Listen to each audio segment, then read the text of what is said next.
Tonight, a breakthrough in the war in Ukraine. Kyiv agrees a 30-day ceasefire in return for the United States to lift its pause on aid and immediately restore intelligence sharing. Also tonight, Build Baby Build back here in the UK. Keir Starmer's make or break plan for growth through planning reform. Calls for violent pornography to be banned online. A former Downing Street advisor says tougher regulation is needed to block harmful content that's warping attitudes to sex in real life. Sinn Féin boycotts St Patrick's Day celebrations at the White House, but the DUP is still going. We'll be hearing from the Northern Ireland Deputy First Minister, Emma Little-Pengelly. And a government efficiency czar and chainsaw-wielding-chief Elon Musk seems to be losing his mojo. A case of billionaire blues, or as Tesla stopped tanks, is it time to go back to the day job? All that and more with James Starkey and Jim Murphy, who'll be with us for the next hour. It's Tuesday, I'm Sophy Ridge live from Westminster, and this is the Politics Hub.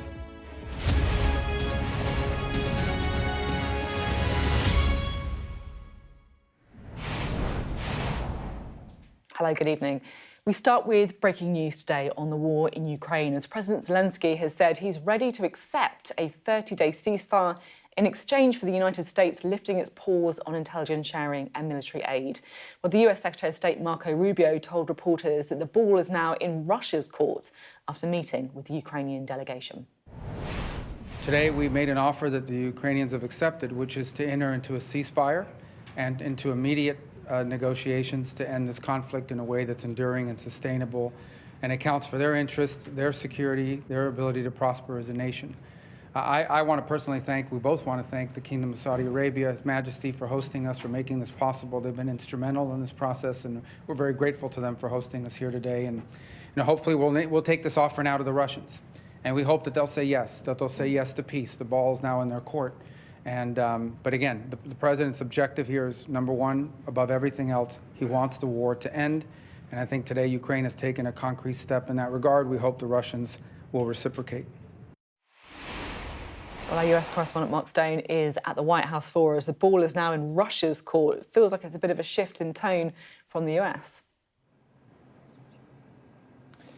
Yes, because they believe that they have got now Ukraine where they want them. The Americans believe that Ukraine is now in a position which Donald Trump is happy with. That is, that they are openly talking about accepting a ceasefire, that the Ukrainians are now using the language that Donald Trump appreciates in terms of thanks for the support that America has given them all along. Look, the top line is this is clearly good news. The fact that the party that has kind of decided that it is the broker in all of this, the Americans, and one half of the conflict are both talking about a ceasefire. Clearly, that is good news. But there is a kind of an illusionary aspect to all of this, because I think Ukraine would have been in a position to say that they are ready for a ceasefire a long time ago, but the Americans weren't ready because of that showdown here at the Oval Office a couple of weeks ago. So that kind of created this chaos with Donald Trump then trying to exert his authority over the process. And they've now got to the point in Jeddah where he can, through his surrogates, Marco Rubio and Tim Walz and the negotiator Steve Witkoff as well, through them, Donald Trump can present this as a Trump deal that one side agrees to. But it was always the case that Ukraine was going to agree to this, I think. The question, still unanswered, is what Russia does. And now they are presenting this moment and saying, well, the ball is now in Russia's court. I think you could argue that the ball has always been in Russia's court. As the aggressor, it is the gift is with Vladimir Putin to stop fighting. And so I think, a massive moment now to work out or to see how Moscow responds. And to that end, Steve Witkoff, the real estate guy who has become all important in so many aspects of the Trump presidency, whether it's the Middle East or indeed whether it is Ukraine, Russia, all important, and appears to have some significant degree of success as well. He is going to Moscow imminently, where he will meet Vladimir Putin for the second time. He met him a few weeks ago when he secured the release of an American teacher. That meeting, I think, was on the face of it to secure the release of the teacher, but that meeting, I think, put in play a series of, reformed the relationship, the America-Russia relationship, to the extent that we can get to the point that we're at now, where he is going back to Russia to talk about peace in Ukraine. You can't take that away from anyone. That is significant indeed. Yeah, you're absolutely right. Mark, it feels like every time we're speaking at the minute, there are multiple major stories coming out from the United States, because we've also had this movement on tariffs. Just explain what's been happening. Yeah, absolutely. The tariff situation is escalating by the moment, and in fact, in the last few moments, appears to be changing again. But in short, you'll remember that the Americans, the Trump administration, has been imposing tariffs on Mexico, on Canada. They're kind of on, then they're off, then they're on again. The point we're at now is at midnight tonight, tariffs not just on Canada and Mexico, but across the board globally on steel and aluminium are due to be levied at 25% by the Trump administration. Now, for Canada, overnight last night, Trump announced that actually he was going to raise those tariffs to 50%. Why? Well, because the Premier of Ontario, one of the states in Canada, had decided in a reciprocal way for the initial 25% that Trump was putting in place, that he would impose 25% tariffs on electricity supplies to 3 Northern American states, to New York, to Michigan and to Minnesota. So that Trump's response to that was, well, in that case, I'm going to put up the tariffs to 50% from Canada. So a classic and pretty alarming trade war that would have implications both sides of the northern border. I say it's moved again because in the last few moments, Doug Ford, who is the Premier of Ontario, who put in place this 25% electricity tariff. He is now, it's been announced, coming to Washington in the next few days, where he will meet the Treasury Secretary Lutnick. And as a consequence of that meeting, he has agreed to suspend the 25% surcharge on electricity exports, to which Donald Trump has in the last few minutes responded, "I respect that decision to suspend 25% energy surcharge." So I wonder whether Trump will now go back to 25%, not 50%. Very confusing, lots of noise. I guess we wait to see what happens. But very briefly, Sophie, there is an impact for the UK because I'm told that they do not expect, that Britain does not expect to have some sort of a carve-out deal, that in fact 25% tariffs on steel and aluminium from the UK will be put in place at midnight tonight. The UK will not reciprocate, is what I'm being told. The EU will, but the UK will not. They are choosing a different path, choosing not to antagonise President Trump, and hopefully down the line, maybe tomorrow, who knows, they will be told, actually, you are exempt from these 25% tariffs. Interesting. Did that make sense? That does. Thank you very much. Mark Stone there, explaining the latest in the international talks and, of course, those economic talks as well. And look, today is yet another day where there are massive news lines coming out of the United States. With a 7 p.m. political show, it's increasingly hard to start the programme with anything other than the latest from Donald Trump's White House. Understandably, because it's been a groundbreaking, world-shifting start to his presidency. And Keir Starmer has been subsumed into the US-led news agenda as well. He's been out to visit Donald Trump at the White House, of course, but he's also been meeting with European leaders too, as they all scramble to adjust to a US administration that's pulling away from old alliances. But tonight I do also want to talk about the domestic agenda back here in the UK, because look, in many ways, this is what Keir Starmer will be judged on at the election. This is what has an impact on the lives of everyone here in the UK. I don't think it's an exaggeration to say that the Keir Starmer premiership depends, perhaps more than anything, on getting growth into the economy. So what's his plan? Planning can be changed very, very quickly. That will have a massive impact on growth. So he was pretty clear there when I spoke to him before the election, bullish on changes to planning, getting growth into the economy almost immediately. Well, we are 8 months in. There's not much sign of it yet, but today is the publication of the Planning and Infrastructure Bill. It doesn't sound very sexy, but the Deputy Prime Minister, Angela Rayner, says it's seismic and that it will unleash the biggest building boom for a generation. Luckily, we've got our very own Deputy Political Editor, Sam Coates, to tell us if she's right. Is this the most important law to be passed in this Parliament? The Planning and Infrastructure Bill, which is meant to clear blockages and get Britain growing again. Or at least that's the claim. Listen to this. Far too often it takes years and years and years of going through these archaic processes. We want to streamline it, make it clear what our expectations are, and then deliver for people and get that infrastructure in the houses we desperately need. But there's so much opposition on so many different grounds. So what are the problems that they're trying to solve?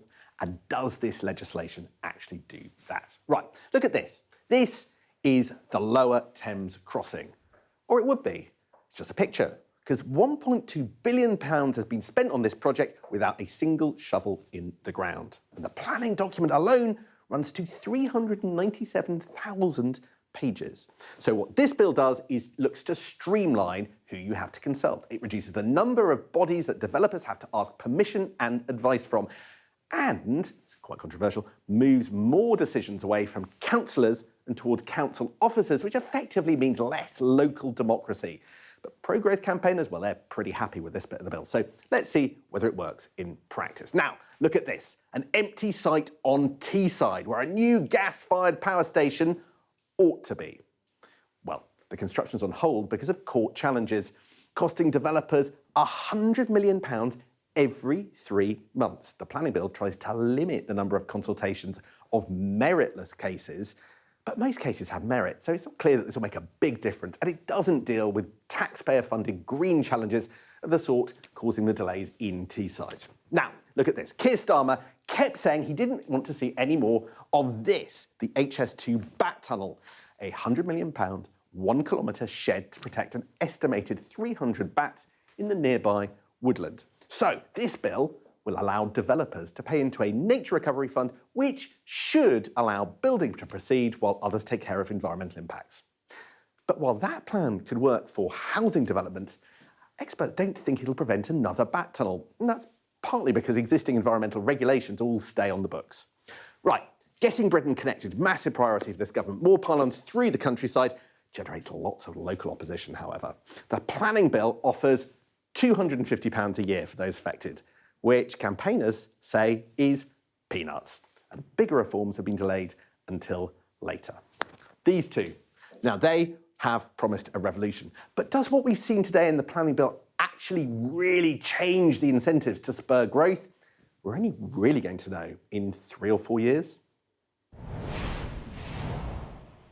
Sam joins us in the studio now. Sam, I love it. You're sitting here. It's like the magic of television in front of us.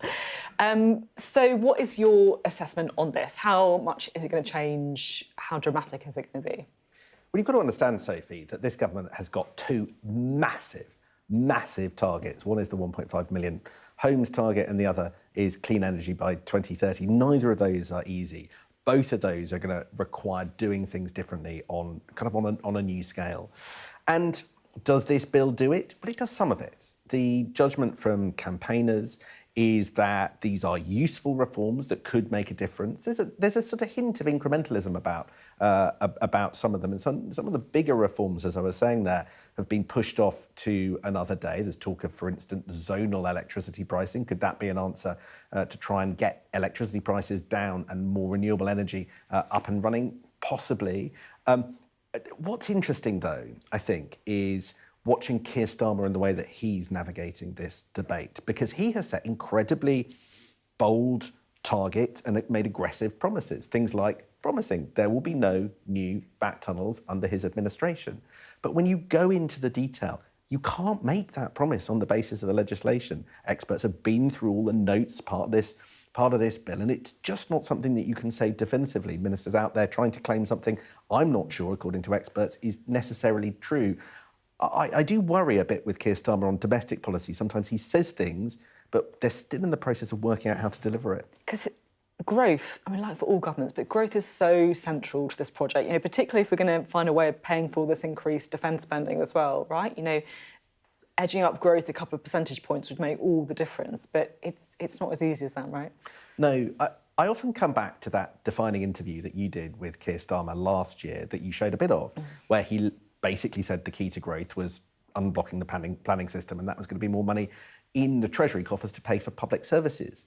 And when he said that, I immediately thought up to a point, Lord Copper, because the truth is that to change the planning rules, to get the legislation through Parliament and then in place, and then the secondary legislation, and then for people to make use of it, and then for the buildings that are going to generate the money, proportion of which goes into the coffers, to actually all happen, that's a 4, 5, 6, 7, 8-year project. The growth that we're talking about coming from changes to the planning law probably ain't coming in this entire Parliament. So it always seemed odd that he made that, so right or not as a priority as it might have been, the solution to his public service funding issues. That's why when you put the whole package together, the growth that he's talking about, and they're talking about this week, might not solve the kind of problems and challenges that Rachel Reeves, with constrained public finances, up against her borrowing limit and unable to tax anymore, faces in a couple of weeks in the spring statement. OK, Sam, thank you very much indeed. Sam Coates there. Well, those planning reforms are sure to feature in tomorrow's papers, or at least the government will be hoping they will. We'll have their extended press preview from 10:30 this evening with tonight's news and tomorrow's headlines. Joining us will be the Observer's chief leader writer, Sonia Soda, and the broadcaster and commentator, Ali Miraj. Right, let's bring in our duo for the evening, shall we? The former Conservative Special Advisor, James Starkey, the former leader of the Scottish Labour Party, Jim Murphy. Great to have you both here with us. So, Jim, what's your take on all the planning stuff? Do you agree with Sam's analysis, or do you think it could be the solution to everything? It's certainly an enormous part of the solution. I don't think you can drive the scale of economic growth the country needs and the government expects without these reforms. The challenge now will be to use those reforms, once they pass through Parliament, as a catalyst for change.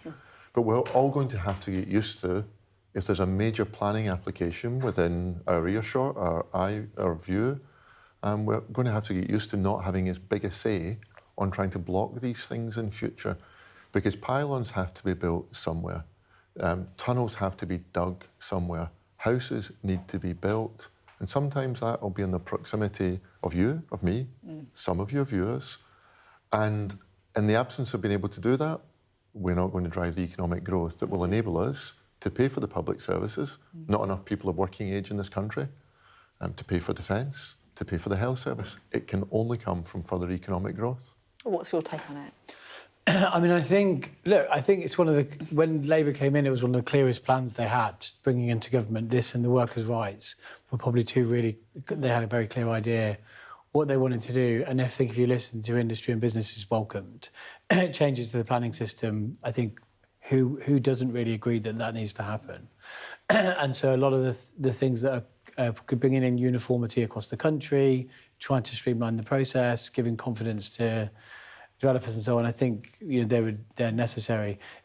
The issue which Sam touched on is this probably won't reap great dividends until best case towards the end of the Parliament. So if they get it through this year, which is what the government is currently claiming, you can get a bill through in a year, but it needs driving through. If you look into the bill, there's a lot of secondary legislation, which will then probably have about another 12, 18-month tail. So before you really see the fruits of this, it's going to be the last year or so. So I think they're good proposals, and I think in the end they will help, but it's whether they'll deliver in time for the next election. Can I ask you a question that you raised there, but that we're all going to have to get used to having less of a say on what happens in our local areas. How does that fit with the government talking about devolution? They can't have both things, right, can you? You can't say we're going to override local concerns, local council concerns, local community concerns, and also saying, yeah, we're big on devolution. That's just doesn't make sense to me. There is a natural friction between those two, of course there is. I get a sense in the election campaign, Labour had 5 missions, and they were all about equal parity. They've come out of the election and certainly into the new year, where growth is the first among us equals by some measure in terms of their 5 missions. So whether it's come on planning, whether it will come on the carbon transition, whether it will come on all sorts of other issues, whatever gets in the way of growth, they're pretty determined to bash it out the way. How should the Conservative Party react to this as well? Because there'll be some who are all about, pro-growth, I'm thinking of Liz Truss here, for example, and then there's others who are much more about preserving local communities, local areas. Where do you think Kemi Badenoch should position herself? I think there's some things they've got to accept, that they've got to kind of welcome to an extent, to be honest. I think the tricky thing for all of the parties, though, will be the local politics, which is not just the councillors who are actually effectively being stripped of some of their powers, But the MPs, when it hits their when those developments hit their constituencies, because it's easy to go through the voting lobby and say, oh, we're pro-growth. We did that. And what happened is, when the quotas came out that it impacted certain areas of the country, you got the backlash. And so I think, that's the difficulty in holding both the parties' line is... Sorry, go on, Jim. James, I think that's very fair, but I think the significant difference is that 2 years ago, you had a government that was unwilling to face down its internal opponents on growth. No Labour MP can be in any doubt whatsoever that they were elected with an overarching mission, which is growth. And while, of course, it's right that they say, are you sure you want it to be built here? There's a very clear view from both Number 10 and from the Treasury that this is their most important mission, and you've got to get with the programme. Interesting. Can I just say I am really admiring the coordination in outfits this sorry. evening. I didn't get the blue suit memo. Fortunately, I changed my name from James to Jim, so It does make it slightly easier for us at least. a bit of variety. Thanks. I'll have lots more from you both throughout the programme. You're watching The Politics Hub. Coming up, Baroness Gabby Burton speaks to me about the dangers of violent, misogynistic pornography and what she thinks needs to be done to tackle the issue.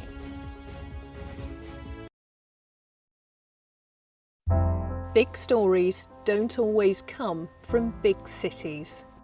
I'm Lisa Dowd and I'm Sky's Midlands correspondent. You are not getting in this elevator, okay? The judge made it very clear that she could see no justifiable reason why Sakoulas wasn't here facing British justice. I promised I would get him justice. Free, wherever you get your news. This is what they're up against, that the wind is the really big problem. It is back-breaking work and the smoke is thick. It's been working well. Water levels are dropping, but no one knows what impact further rain will have. What would you do if this place wasn't open? This is the exact spot in Nottingham where their 19-year-old son, Barnaby Webber, lost his life. I just think it's so cruel and so harsh. It's really scary. We're terrified. In this community, I'm told that everybody knows someone affected by COVID. Hopefully this will be the last wave. Sky News gets the full story first. Change seems tantalisingly close in this corner of the UK. Wales was the first to introduce the plastic bag charge. It's legal to let go. Set the speed and take the hands off. It's almost driverless, but not quite. Hans is a highly trained police dog. The force is incredible. It's really frightening, actually. This is my patch, my specialism. It's also my home.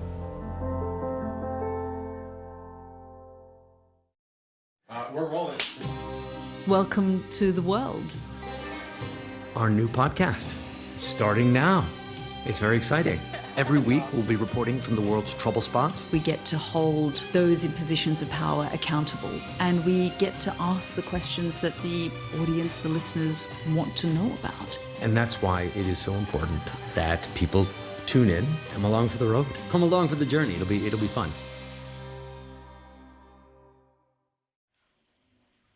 Welcome back. Now, it's not a comfortable subject, but our next guest is talking about pornography and specifically how extreme, violent and misogynistic material is available online and warping young people's attitudes to sex. A major review of the industry was commissioned by Rishi Sunak and then led by the Conservative Baroness Gabby Burton, and it proposed giving the regulator Ofcom the power to police porn sites with harmful material. I spoke to Gabby Burton earlier. Thank you so much for coming on the programme. So you've done an awful lot of work looking into online pornography and its impacts, and you're calling for some changes. That's right, isn't it? That's right. I mean, the review that lasted for over a year really highlighted how much abusive, violent, misogynistic, degrading content is available online, and that's content that would not be allowed offline. So there's this huge lack of parity between the offline world and the online world. And furthermore, what we discovered was that it's having a real effect on how people are behaving. The recommendations, there's over 32 recommendations, they're wide-ranging, but the key recommendations are trying to bring that equality between what is not allowed offline for very good reason, it's been in place for a long time, and making sure that those same restrictions are in place offline. Now, it's a really hard thing to talk about, particularly on TV, probably to listen to at home as well, but I think it is quite important to be clear about what we're talking about here, because you're not saying pornography should be banned. That's not what you're saying. But you're talking about basically abusive pornography. Yeah, I mean, look, I approach this review. I'm not remotely prudish. It's not a sort of all pornography's bad, far from it. It's a realistic approach saying, look, we now have a quarter of the nation watches pornography online. That's 13.8 million people every month log on, watch pornography. It's at a scale that's huge. This is not niche. And I went on last night to have a look, I'm afraid, because that's my job. And some of the content that you can easily get on legal sites, women really being beaten up. There's a huge amount of content that is just a proxy for child sexual abuse. You know, titles that absolutely are horrifying. I'm too, you know, it's actually too much to even say on this programme. You see, this is the thing, we can't actually say it on here, but like you say, this is abusive, clearly sort of non-consensual or acting non-consensual. Exactly, and the review was given a whole load of evidence where 1 in 8 titles on many of these sites, and it's social media as well, it's not just pornography sites, no reasonable person can infer that it wasn't violent content. You can still search up kidnap porn, destroy, and you get content that is women trussed up. It's just women being beaten up. It's completely unacceptable. And you believe, or you have evidence to show that this is having an impact offline as well, in people's relationships and how people are acting. Yeah, I mean, some of the really shocking statistics on this is that one report showed that 38% of young women who are sexually active have been choked. And there's now a sort of social norm around choking sex, which is why one of the big recommendations is saying that we absolutely must make strangulation pornography illegal. It should go into the 100% illegal pornography box. And, you know, I think the government needs to act very, very quickly on that. Because this is the key, isn't it? You're saying that the government needs to do something, and I was interested to hear that you are hot-footing it from the studio to go and meet Peter Kyle, the cabinet member, about this. Well, what are you going to say? I'm going to say that I've been in government, and what I've come up with these recommendations is something that is completely workable, implementable, and, you know, my proposals are that you upgrade, if you like, the Online Safety Act, and you put a very simple code which essentially replicates what the BBFC, the British Film Classification Board, does with sex DVDs, which frankly no one is watching anymore, but they have a very sort of clear guidelines. You can't have material that encourages child sexual abuse. You can't have material that is degrading, humiliating, non-consensual. You know, the list is very sensible and very well established. And I'm saying that that list should be enshrined in law and should apply to online platforms. Now, as you mentioned, Gabby, you've been in Westminster for a while, right? You know how all this works. What's your sense on where the government's head's at? Well, look, we have some great people in government. You know, I'm a Tory peer, but I'm totally cross-party on this. You've got Jess Phillips, you've got Alex Davis-Jones. I believe that the government wants to, to not least meet the targets that they got elected for, to try and halve violence against women and girls over the next 10 years. If they're not going to prevent this kind of content that is easily accessible, admittedly age verification will kick in, but if you're over 18, you know, whether you're 15 or 55, you should not be seeing this kind of content. Are you worried by a wider misogynistic culture or subculture online? I mean, I'm thinking, you know, today has been a very traumatic day for many people because we've had this focus on the sentencing of Carl Clifford, who, of course, you know, killed his former partner, her sister and her mum with a crossbow in the most horrific abusive case. And he watched an Andrew Tate video before he did it. I mean, I think people hearing that will just be so appalled. And I think, you know, the views of people like Andrew Tate are abhorrent. I think there are just no words really to describe what happened in this case. It is just so unbelievably shocking and despicable. I think the wider point I've made in the review, and I want to be very clear that I'm sort of separating that from this particular case, is that men and boys, and young boys in particular, are who have been exposed to this kind of pornography, this kind of abusive content from a young age, as young as 9, some kids are seeing this, that they have been victims as well. And I think we have to really ask ourselves, you know, why is it that people like influencers like Andrew Tate are getting such a big following? You know, what is happening in society? What are we doing to look after our young men and boys as well as our young women and girls? And I think that pitting the sexes against each other is not really the answer to getting solutions in this. And so I think we have to be very careful that we include everyone in the conversation, that we don't give power to those types of influences who are attracting, you know, horrendous numbers of people. And I think that the government needs to look at that very seriously. Yeah, it's an important point you make about the, you know, not pitting sexes against each other. Just finally, this is obviously something that you care very deeply about, that you've done an awful lot of work on over the years. And I know that this is something that, you know, you probably don't want to talk about or might find difficult to talk about, but you have spoken before about your cousin and the impact that that's had on... Yeah, I mean, I tragically lost my cousin to murder. It was so many years ago. I was only 8, but I think about her every single day. And, you know, whenever I hear of people losing loved ones, family members in this way, my heart goes out to them, because I'm afraid the pain doesn't ever go away. And the only thing that we can try and do, and I think gives solace, is to try and sort of bring in policies and make differences that could save lives, and that sort of has been a driver. Yeah, it clearly spurred you on. What happened to her? Well, she was essentially, I guess, stalked by a neighbour, and again, a reason why I feel so passionately that there is no stalking, flashing. All of these sort of so-called low-grade crimes, I'm so relieved that people are now giving them that sort of awareness that they are not. They are red flags for far more aggressive, violent behaviour. And, yeah, I mean, this guy was known to the police. I mean, it was in France, it was in the 80s, it was a long time ago, but he was on their radar.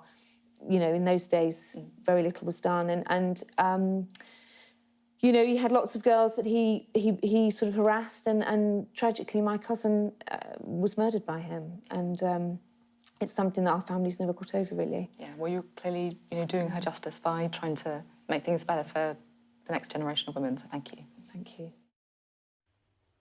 Scabby Bettin speaking there. We can talk now to James Stuckey and Jim Murphy. Again, it's really powerful, I thought, actually, and particularly when she was sort of speaking about her motivation for, you know, why this is an issue that she is, you know, trying to do something on. James, what's your take on this, and whether it's something that the government should try and find a way to legislate on? I think obviously it's a very complex issue. One of the things that I think is going to be a problem is just the implementation of it. So with how difficult is the internet to police, we've seen that with the online safety bill and trying to implement that. That's just going to be a huge challenge. I think the first step on the age verification, that seems simpler. But then policing the content online, as we're finding with social media companies on other issues, on, you know, different types of speech and so on, is very, very difficult. And that is already much more advanced. Doing this seems a big challenge. Why is it? Is it because the websites, whose jurisdiction are they under? Is that why it's difficult to do it? It's multiple reasons. So it's just the sheer scale. Yeah. So if you think about going through all these kinds of posts or videos in this case, going through that and policing that is very difficult. But then, you know, the other thing is now you've got the introduction of VPNs and things like that. So circumventing them is... What's the VPN? VPN, sorry, so you can change You can change where your IP address is registered. It can appear out of a different country. So it's just very difficult to police. And now we've seen on some of the social media sites that porn has become more prolific on there, as we've seen removal of kind of, not fact checkers, but, kind of the policing of that. So it's just a very, very complex area. So the legislation itself could seem very simple, but ensuring that happens will be incredibly difficult. What's your take on it? I think growing up in the UK now, or in any industrialised economy where the internet and Wi-Fi is ubiquitous, I think it's probably very hard not to be confronted by pornography most days, if not every day. Yeah. Just it'll be in your social feed and it'll be on your phone unless there are really stringent age restrictions. I think the part that worries me the parts that worry me most in listening to that are the crossover from what happens online and then what happens in 3D and in people's physical life, and the importation from the internet of deeply misogynistic, disrespectful attitudes towards women in particular, where they're treated as objects or subjects to, and I think there's just a constituency for that across the world now, where the reason I'm unsuccessful is because women are getting on. The reason I'm not advancing in work is because PC gone mad, or war on this thing called woke. That whole conversation, there's a constituency for that. And then the second part that worries me is where, as we heard in the interview, where it's not two adults role-playing, but where it is child sexual abuse. And there's organisations like the Internet Watch Foundation that do great work on that. And so for those who are watching, they take an approach which is if you spot this, report it, and they won't suspect you of having watched it. They take that non-judgmental approach so that you can report it without legal consequence. And the police probably don't have time or whatever else to deal with that sort of thing. But an organisation like the Internet Watch Foundation exists for that purpose. Yeah, it's very difficult, isn't it? Because as you say, like I thought Gavi was very clear that she's not talking about banning pornography. But if you do have a society where I think we all agree, like young people, adults as well, you get confronted with these kind of violent images, then that is going to have surely an impact on attitudes in real life as well, right? But it is doing. I mean, it's the wider issue with social media. I've got two young girls, and that I restrict their access to certain social media. I've got an app to do it, but all of this.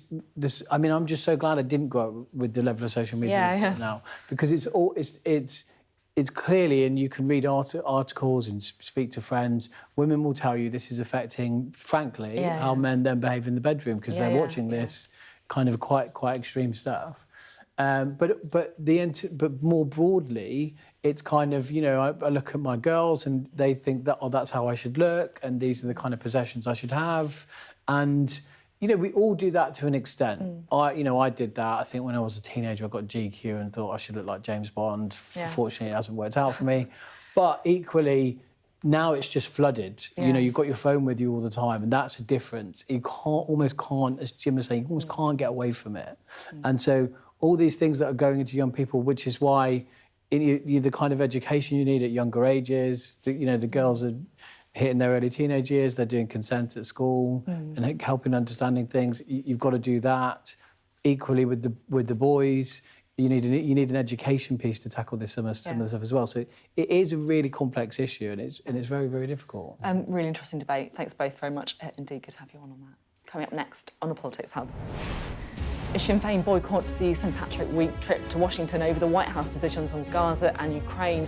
We speak to Northern Ireland's Deputy First Minister, Anna Little-Pengoli, who is attending.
Hello, welcome back. Well, Ireland's Prime Minister will meet President Trump in the White House tomorrow. It's ahead of the annual presentation of Shamrock to mark St Patrick's Week. It is a delicate meeting, though, for the Taoiseach Micheál Martin, given Ireland's stance on Gaza and, of course, on Ukraine. Northern Ireland's First Minister Michelle O'Neill is boycotting the ceremony over Trump's stance on Gaza, but the Deputy First Minister Emma Little-Pengelly will attend. She's in DC. I spoke to her a little earlier. You're meeting Donald Trump at an event in the White House tomorrow. What's your opinion on Donald Trump?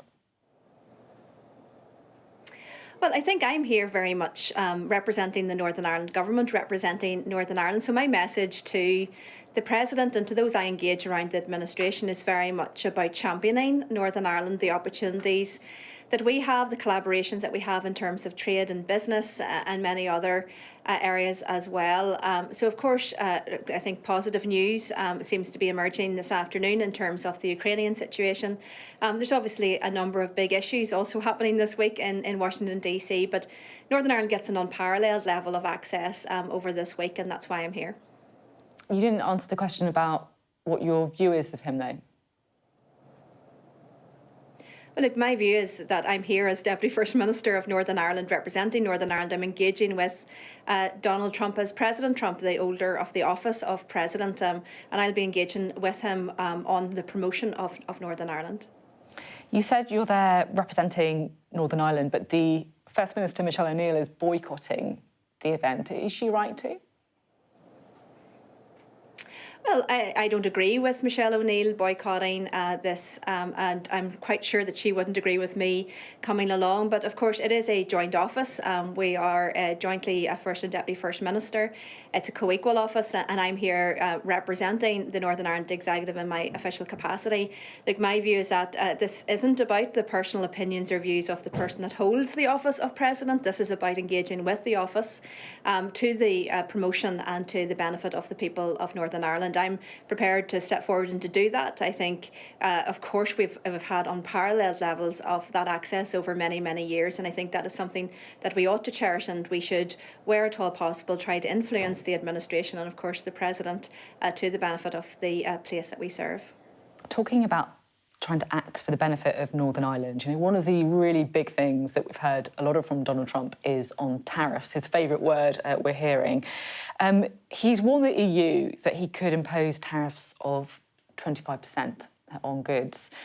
Do the post-Brexit arrangements mean that goods from Northern Ireland could be subject to that tariff while the rest of the United Kingdom wouldn't be? Yeah, look, there's undoubtedly a risk with all of this. Northern Ireland is formally and legally within the UK Single Customs Union and regime, but of course we operate the rules of the European Union Customs Union that is set out in the Windsor Framework arising from the protocol. Now, there is a risk with all of this. That's why I'm here this week to also talk about that issue. I had a very good meeting, for example, just earlier today with the new ambassador, the UK ambassador to the US, Lord Mandelson, where we talked about these issues, the importance of the awareness of this to make sure that Northern Ireland does not accidentally get caught up in a tariff war between the US and the EU because of those particular set of arrangements. So it's really important that the Prime Minister and others are advocating and making sure that there is an awareness about this, that there isn't an indirect or non-intended consequence of potential actions on tariffs. I mean, it's fair to say it's a pretty delicate meeting, shall we say, tomorrow. There's been some contrasting meetings that Donald Trump has had with other world leaders previously. Do you think it's fair to say that Donald Trump is more pro-union rather than pro-Irish, like many of his predecessors? Well, look, I think that Donald Trump has had a positive relationship with the UK for significant parts of his business and political life. I know that the Prime Minister seemed to have a positive visit just a short number of weeks ago.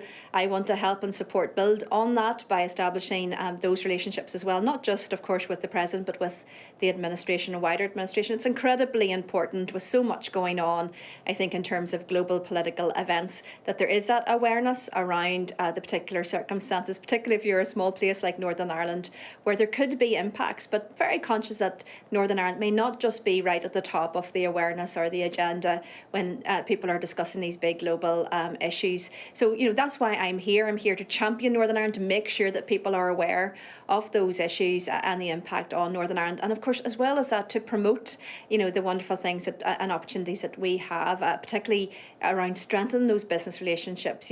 We outside of London, we've attracted the largest amount of FDI, foreign direct investment, from the US across this United Kingdom. We excel in a number of sectors such as cyber and tech and advanced manufacturing, aerospace and defence, key industries where we know that there's a US interest as well. So there's a lot that we can also give to the US in terms of those business and trade collaborations. Just want to take you to the White House now. That is Elon Musk. You can see there he is standing next to Donald Trump. Let's listen into what they're saying. You're great, but we have to celebrate somebody that has the courage to do this. He could have said, I'm not doing anything, I'm not going to get involved, let the country go to hell. He didn't want to do that. And remember, he's going to find, and we're up to almost $500 billion worth of waste and fraud and abuse. $500 billion. We're giving $2 billion here, $2 billion there, not millions. It was a bet. If it was $1 million or $2 million, that's a lot of money. But we're talking about billions of dollars being given to defunct, scams, given to people with nothing. They have nothing going. They open up a subchapter S corporation, and they put $2 billion into it from nowhere. And we've caught a lot of them. I wish we could catch all of them, but we've caught a lot of them. And he's been largely responsible. So we have to celebrate him. And it's not that he's conservative. I don't even know if he's conservative. I will tell you this. I've been doing this I've known him for a pretty long time. He endorsed me. I didn't know him that well when he endorsed me. But in the time I've known him, he has never asked me for... There you go. Is it a Donald Trump press conference? Is it a Tesla promotional video? You tell me. But that was Donald Trump speaking outside the White House with Elon Musk. Still to come on the Politics Hub. Well, we just saw him running Tesla, SpaceX, the US government, not to mention 14 kids. It's all becoming a bit much for Elon Musk. The tech billionaire says he's managing all this multitasking with difficulty. Has Musk peaked? Coming up on the UK Tonight at 8, triple murderer Carl Clifford told that he will die in prison. He killed his ex-girlfriend Louise Hunt, as well as her mother Carol and sister Hannah, after Louise broke up with him. Today, the girl's father told Clifford the red carpet will be rolled out for him in hell. We'll have full details of an emotional day in court on the UK Tonight from 8. I'm Dominic Waghorn, Sky's International Affairs Editor, covering a world that seems to be unravelling. War, unrest, revolutions. It's not his country, it's ours.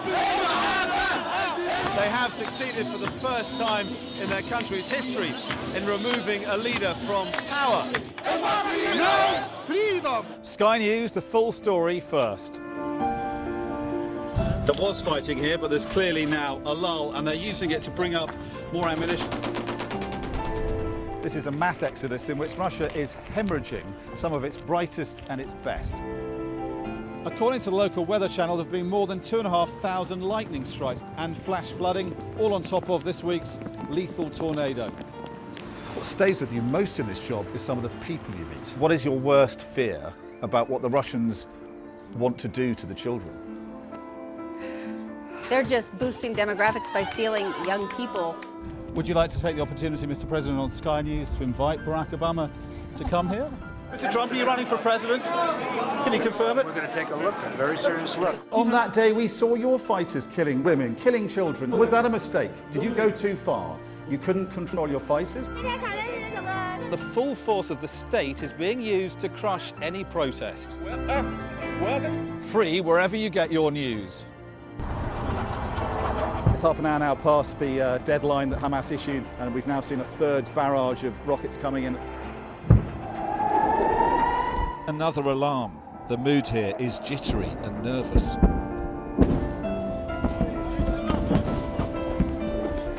We're seeing the world get more and more divided, and it's our job to try to make sense of it all.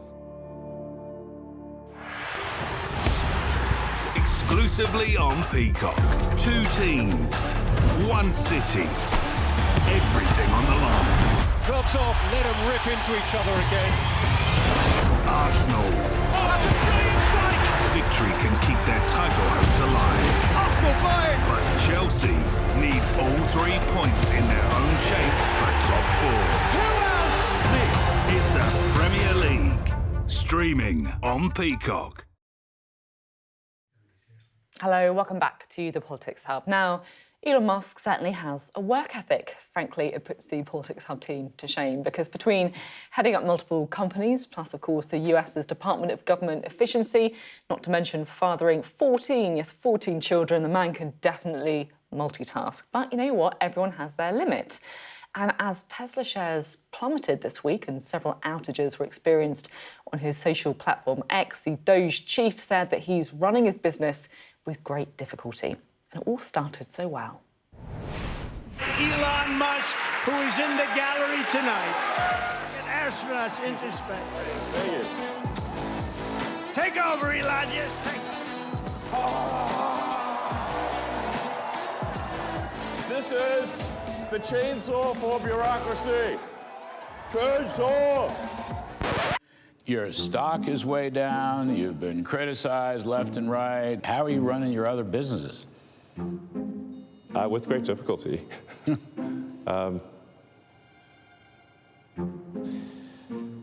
Yeah. Right, let's bring in Jim and James again, shall we? We've just been seeing him, of course, standing there next to Donald Trump. But, things aren't so great for Elon Musk, right, if you're looking at the business consequences for him.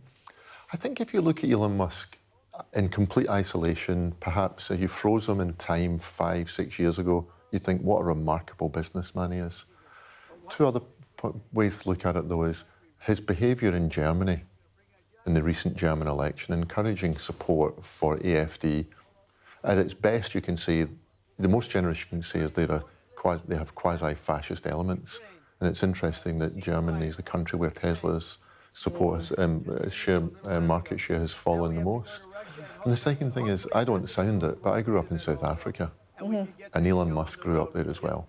And growing up, I met a lot of white South Africans and lived with them, who had an entitlement complex. And he's taken it from apartheid South Africa and put it into the rest of his life. The world needs more of me, white South African Elon Musk. Now, that's not a kick at everyone with that background, but I saw too many people like him who thought the world owed him a living, and he was born into privilege that should always be protected. And he's a danger to democracy. James. I mean, when I saw him a few weeks ago, I think it was with the chainsaw, the word hubris struck me. I think the Doge thing, everyone's got excited about it. I think the principles of it aren't bad, actually. I think they're, number one, apart from anything else, they were democratically elected to do that. But the kind of show around it all and waving a chainsaw and so on, it just, to me, it had the element of hubris, which is, like Jim said, 5 years ago, a lot of people looked at Elon Musk and this guy's a genius. But looking at him at the moment, has it all gone to his head a bit? Just want to listen a little bit to what Donald Trump is saying now. Let's listen. I have a lot of very smart people, friends of mine and great businessmen. They're now investing because of what I'm doing. Because long-term, what I'm doing is making our country strong again. Financially strong, militarily strong, and strong if we want to get away. Remember this, we have wars. When I left, we had no wars. We didn't have Ukraine and Russia. We didn't have October 7th. We didn't have that disaster that took place with the withdrawal from Afghanistan. And you look at what's happened there. We caught the major terrorist, which Biden wouldn't have caught. Why didn't he catch him? I caught him. 5 weeks into the presidency, I caught the man responsible for Abigate. And he's going to pay hell right now. He's a bad dude. He's a bad guy. But we didn't have these problems. I had no inflation. I had a great economy. He gave you high prices. You couldn't buy bacon. You couldn't buy anything. And also, I inherited a situation with eggs. The price of eggs was through the roof. Well, now the price of eggs has come down a lot. Interest rates have come down. Gasoline prices have come down. It's all coming down. It's all a beautiful thing. I can do it the right way or the wrong way. We're doing it the right way. And I have tremendous confidence in this country and the people of this country, tremendous confidence, much more so than if I sat back for 4 years and had a good time in the Oval Office.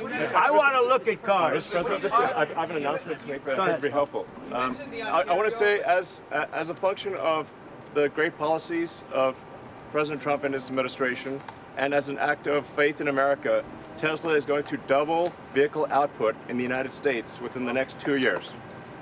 That's double. a big deal. That's great. Thank you.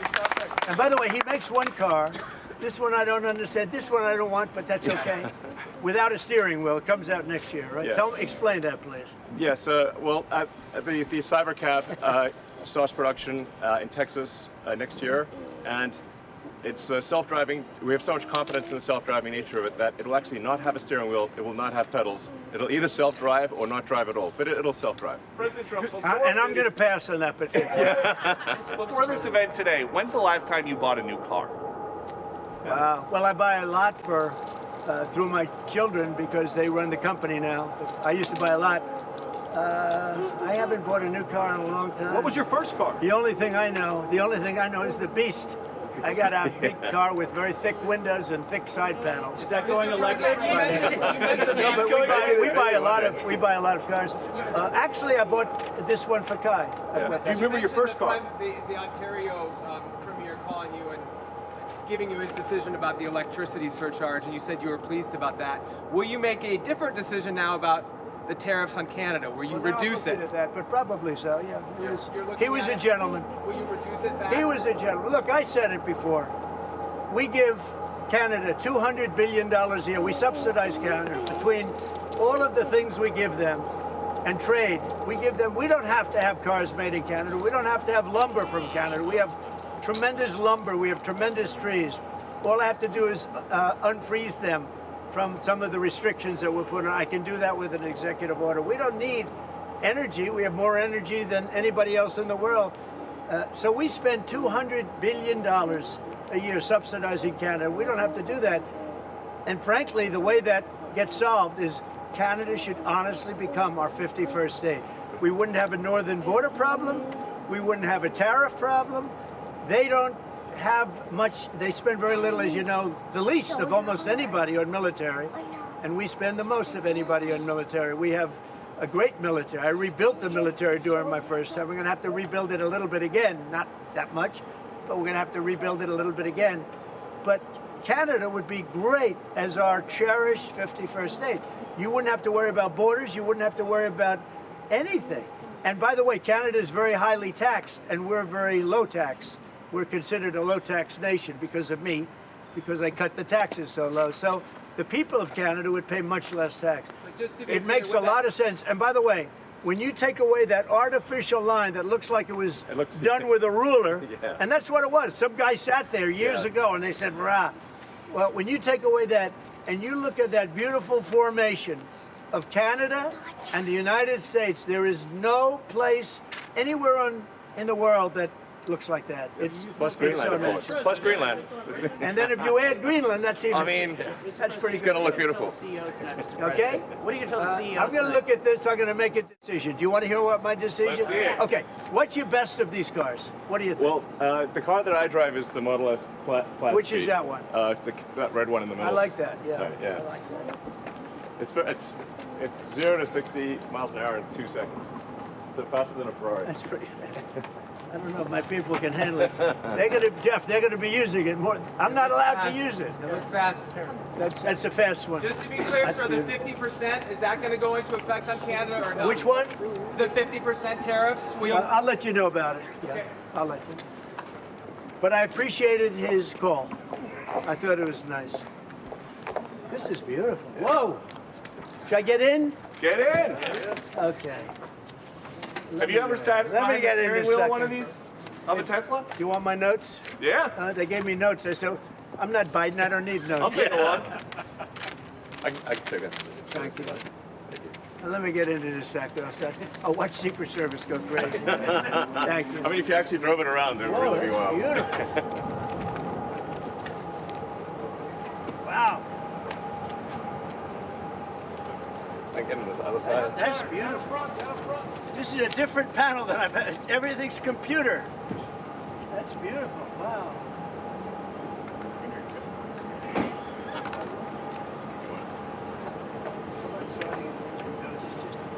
Yeah, this is a break and an accelerator. I don't want to give Secret Service contact. That's beautiful. Yeah. Can you start it? Should I? I'll see the engine. Yeah. Oh, it's you gonna get it wrapped in gold? So, do you want to actually drive it? You don't want me to drive it, do you? I saw Biden do a test loop here once in the Jeep. Yeah, It's very easy to drive. That's you're the only one that saw it. So it's like driving a golf cart, basically. No, it's beautiful. Very simple. It's very simple. So it's literally like a golf cart that goes really fast. There's no gears. And no This is really amazing. Let's take a look at it. Mr. President, you gonna get it wrapped in gold? Think Biden could get into that car? I don't think so. No, that's beautiful. Yeah. Mr. President talks about some of the violence that's been going on around the country at dealerships. Some say they should be labeled domestic terrorists. I will do that. I'll do it. I'm going to stop them. We catch anybody doing it because they're harming a great American company. You know, I've stuck up for the NFL. I've stuck up for a lot of American companies and other companies, but American companies. I did a very big favor for the NFL. I do favors for all. When you heard an American company, especially a company like this, supplies so many jobs that others are unable to do, when you do that, those people are going to go through a big problem when we catch them. And we have you got a lot of cameras up. We already know who some of them are. We're going to catch them. And they're bad guys. They're the same guys that screw around with our schools and universities, the same garbage. And no, we're going to catch them. And let me tell you, you do it to Tesla and you do it to any company, we're going to catch you and you're going to go through hell. Mr. President, what do you tell CEOs tonight at the Business Roundtable, especially with Well, I regard have to a these tariffs? roundtable to make it a little while. I just considered this much more important because I want to buy one of these. My whole staff is so excited because I told them they're going to safely use them, and they can't believe it. So Margot, wherever you are, Margot, she's going to use it. They're all going to be using it, and they're going to have a good time using it. And if I can, oh, there you are, Margot. Look at Margot's right there. What are you, a member of the press now? I think she's become a member of the press. Takes great pictures. What do you think of it, Margot? Do you like the idea? I love it. Okay, good. We're going to have fun. They're very happy. Mr. President, your comments the other day not ruling out a potential recession seemed to rattle the stock markets. The Commerce Secretary said there wouldn't be one. Boom. Just so you know. Just specifically on the recession. Yeah. Do you think there will be a recession? I don't see it at all. I think this country is going to boom. But as I said, I can do it the easy way or the hard way. The hard way to do it is exactly what I'm doing, but the results are going to be 20 times greater. Mr. President, you asked... And remember, Trump is always right. And what do you say to Americans? If you look at what I've said over the last 10 years, Trump has been right all the time. This is the way to do it. We're going to make America great again. You know, to make it great, you have to have jobs, you have to have factories, you have to have... I look at some of the things that, like this last administration, he was the worst president in the history of our country. Nothing was happening. Nothing. He had no idea what was going on. Our country went to hell. And then to allow millions of people to come in that are prisoners and mental institution patients and all of the things, gang members, drug lords, we're searching them all down now, trying to get them out of our country. And we're going to do that. But on the financial end and the economic end, what we're doing is, to me, it's the most exciting. Our country will be greater than ever before, and it won't take too long. And what's your message to Americans right now, sir, who are worried about the stock market? What's your message to them as they watch it? The Cybertruck was. Have you been? Let's go see the Cybertruck. I did buy one of these. So this is bulletproof. I mean, look, in terms of imagination, I think I have a great imagination. Who else but this guy would design this, and everybody on the road is looking at it? It's amazing, actually. As soon as I saw it, I said, that is the coolest design. It's. Do you agree with that, Brian? I mean, I do. It's amazing. It's very cool. Yeah. You got to give him credit. We want the future to look like the future, and it's kind of, what kind of truck would Blade Runner drive? That was the design idea. It's really amazing. Yeah. Hey, Elon, are you planning to remain CEO of Tesla while working with President Trump? Is there any thinking on your future at the company? As we're talking about Tesla, I'm wondering what your thinking is with leading the company going forward. Yeah, I'm CEO of Tesla, and we should. Yeah. Any more plans of additional vehicles besides the ones you have now? Well, New we've got models? The Cybercab coming out next year. The one with no steering wheel. You're gonna buy one of No, those? sir. We'll pass. We're too old-fashioned. Yeah. So, Mr. President, when you look at the market selling off, that didn't concern you, and Nope, where do you see it doesn't going? concern me. I think some people are going to make great deals by buying stocks and bonds and all the things they're buying. I think we're going to have an economy that's a real economy, not a fake economy. It was a fake economy. They were putting in all government jobs. You see what happened last month? We had more real jobs, and government jobs are way down. That's going to continue. Those are real jobs. Those are jobs that keep the country going. You can't have all government jobs. You have no income to pay the workers. Yeah. And a lot of those workers didn't show up to work. That was the other problem. And President Trump, there's this protest leader from Columbia University that the administration is moving to deport. And he said that his arrest is going to be the first of many. How many? I think we ought to get them all out of the country. They're troublemakers. They're agitators. They don't love our country. We ought to get them the hell out. I think that guy, we ought to get him. I heard his statements, too. They were plenty bad. And I think we ought to get him the hell out of the country. I watched him. I watched tapes specifically. I watched tapes. And you can have them, okay? You can have them. And you can have the rest of them. Let them go to school. Let them learn. Columbia used to be a good school. Now it's been overrun because of bad leadership. That's what happens. Happens to countries, and it happens to universities, and it happens to companies. And I don't want it to happen to a guy that did nothing wrong. He did everything right because he did a great company. But what he did by coming into government to help government from years of abuse, from decades of abuse, and you see that when you look at Social Security, where you have 200-year-old people on the rolls of society. That's just, he uses the word care. People don't care. Everyone knows that. But it's also, I believe it's also large fraud. I think it's that. But I think it's also large fraud. So I'm just telling people, this man is a great patriot, and you should cherish him. You should cherish him. You know, I have a little statement. We have to take care of our high IQ people because we don't have too many of them. So, Mr. President, and we got to take care of them. And as you guys look at the Social Security Administration and you guys are looking for fraud and waste and abuse, can you guarantee people who are concerned about an interruption to benefits that there will not be? Yes, we're going to be very careful with any interruption to benefits. In fact, only by tackling the waste and fraud in entitlements like Social Security, Medicare, can we actually preserve those programs for the future. Because with unchecked fraud and waste, we won't be able to afford them. The president's very dedicated to solving the budget deficit, which if we don't solve the budget deficit, we're going to go bankrupt as a country. If we go bankrupt as a country, there's no Social Security, there's no Medicare, there's no nothing. And to sort of echo what the president was saying, what really matters is moving people from jobs that are relatively low productivity in government to high productivity in the private sector, increasing the true output of products and services. That's the real economy.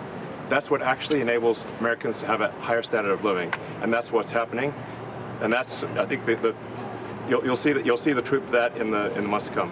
And we're going to make it really much stronger by taking people that don't exist or taking people that shouldn't be there out, by taking illegal aliens that are on Social Security or Medicaid and Medicare, by taking them out, we're making it much stronger. The country will be much stronger, but it's going to really be stronger economically. And when you look at what we're doing, I've been called by so many companies. Yesterday, as you know, I had a meeting with some of the biggest tech companies in the world. And all they're talking about, IBM was there. We had a lot of them. Michael Dell was there. We had a lot of great companies, Hewlett Packard. And all they're talking about is investing in this country. They want to be sure, don't forget, they're looking down the road 10 years and 15 years. They want to make sure we have a strong country.